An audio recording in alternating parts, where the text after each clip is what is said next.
Well, it was part of what Stanford calls sophomore college, which happens every year. It's a 3-week program that usually involves about 30 or so courses with an average of 14 or 15 students per course.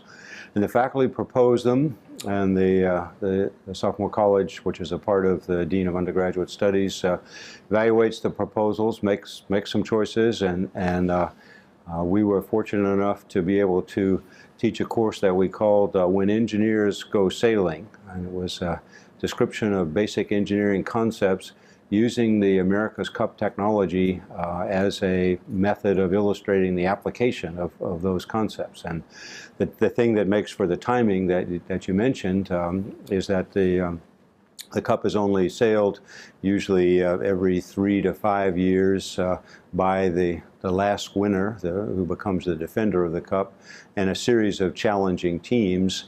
And it's taken place in many locations all over the world, but it just so happened that Oracle Team USA was successful in winning the Cup in 2010, so they became the challenger, and they became, the defender, and they selected San Francisco as the venue.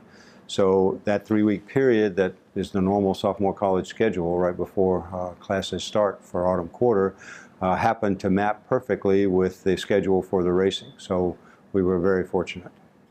The students end up applying to a maximum of 3 courses, and they're all across the board. Many humanity, some social science, and some science and engineering. So we were fortunate, we had about 65 applicants for our 20 positions in the course. The sophomore college, we had 3 School of Engineering faculty and a lecturer involved. Margot Gerritsen from the Earth Sciences program, George Springer from AeroAstro. Our lecturer who had tremendous experience in power boats was Lindley Smith, and I'm Bob Tatum. I'm emeritus from Civil and Environmental Engineering. So we had more faculty, they let us have more students, and we tried to select them with a lot of diverse background. Probably less than half the class had actually sailed before, so that was interesting. But of that, about a half of that, about a quarter of the class total, had done competitive sailing, many on the Stanford sailing team. So they were great additions to the class. They called themselves techie sailors. They were interested in sailing and in engineering, and in fact many of them are going to consider a possible major in one of the engineering disciplines here. There were only 1 or 2 students in the class who had already declared a major, but most of the class had at least taken some of the math and science courses that would put you on an engineering track, so that they didn't preclude that option. And as I said, some were sailors, some not.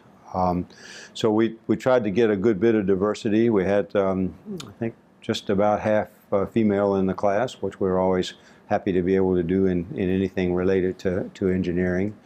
And it worked out really well to try to get a diverse background.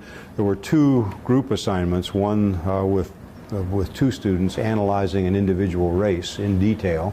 So we used the Wallenberg Learning Theater technology very extensively in that activity. And then they worked in groups of 4 for an end-of-course project.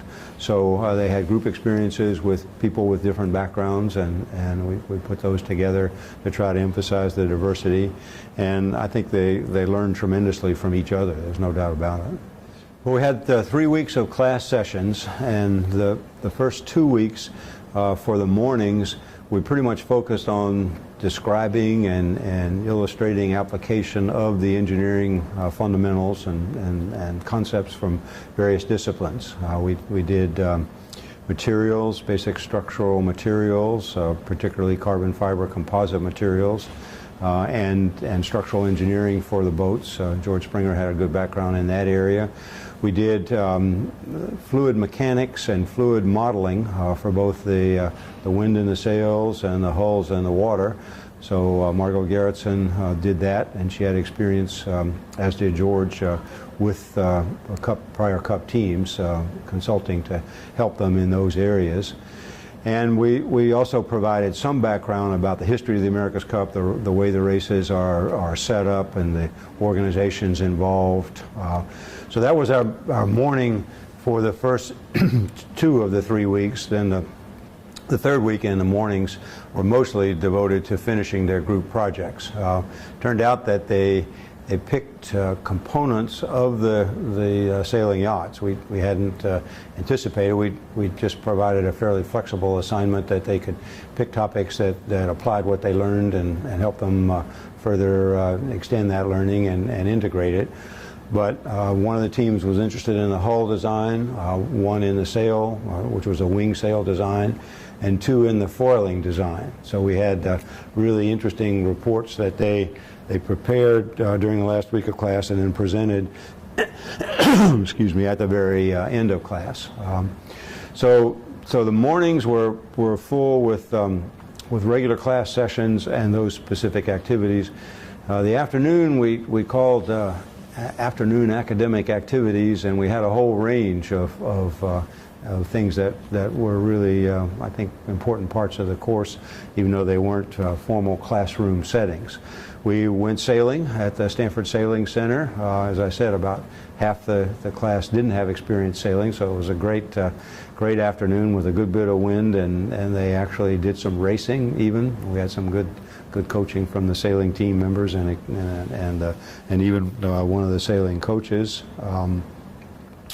We were able to visit the Oracle Team USA headquarters, which was a tremendous opportunity. We really appreciated the special effort that they made to let us come. It was during a non-race day, which was actually best because the two sailing yachts were there, and we got to look at them in detail. I had really good explanation from team members. The students also got to play some on the exercise equipment, like the trampoline that the sailors had to run across from hull to hull in tacking or jibing, and also the winches that took a lot of huge arm force.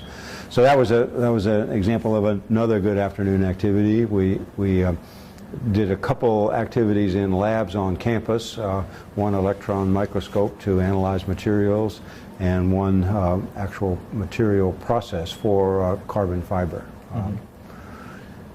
We had videotaped a series of interviews. It turned out to be about 10 interviews with Oracle Team USA members from design and from the general management of the team, and from some corporate functions like public relations and sponsor relations.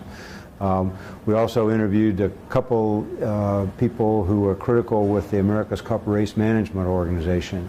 Stan Honey, who developed the Lifeline technology that was a tremendous benefit for the television audience, and John Craig, along with Mike Martin, the chief umpire. John Craig was the principal race officer who actually ran the races.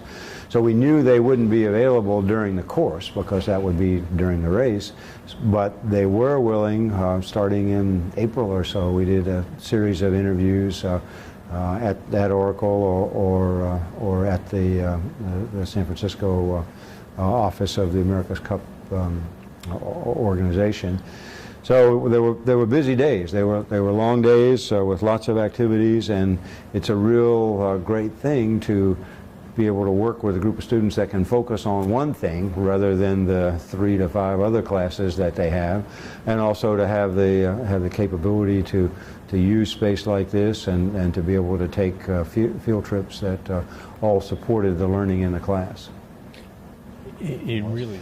Well, we were fortunate enough to start with a technology that was interesting to just about everybody. When we had faculty meetings just to get to know other faculty that were teaching in sophomore college this year, and even some of the people from drama and poetry